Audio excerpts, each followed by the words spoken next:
Hello అందరికి, ఎలా ఉన్నారు? బాగున్నారా? మేము కూడా బాగున్నాము. ఈరోజైతే నేను ఎగ్ కర్రీ చేశాను.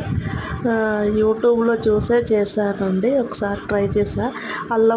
అల్లము, ఎల్లిపాయలు, ఉల్లిగడ్డలు అంతా ఆయిల్లో వేసుకొని ఫ్రై చేసుకోవాలి. నేను కొబ్బరి వేసాను. కొబ్బరి ప్లేస్లో మీరు జీడిపప్పు కూడా వేసుకోవచ్చు.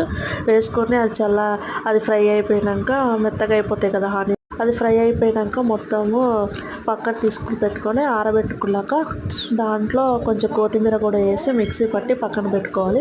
తర్వాత ఆయిల్ ఉంటుంది కాబట్టి బాండీలో ఆయిల్ ఉంది కదా, ఆయిల్లోని కొంచెం కారం, ఉప్పు, పసుపు వేసి ఎగ్స్ అయితే నేను ఇలా ఫ్రై చేసుకొని పక్కన పెట్టుకున్నాను. తర్వాత బిర్యానీకి సంబంధించిన దినుసులు ఉంటాయి కదా, అవన్నీ కొంచెం ఆయిల్ వేసుకొని అవన్నీ వేసుకున్నాక ఒక సన్నగా తరిగిన ఒక ఆనియన్ అయితే దాని లోపల ఆనియన్ ఫ్రై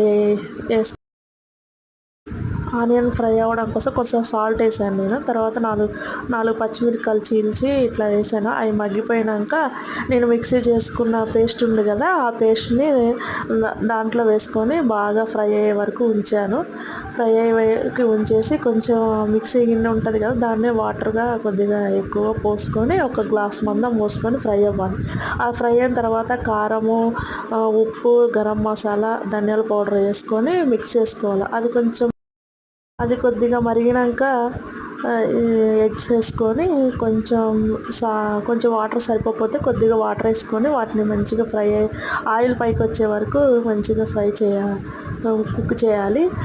ఇక అంతే అండి. అది నేను లాస్ట్లో కొంచెము ఒక స్పూను, హాఫ్ స్పూన్ అంతా నెయ్యి కూడా వేసాను. అది స్కిప్ అయిపోయింది.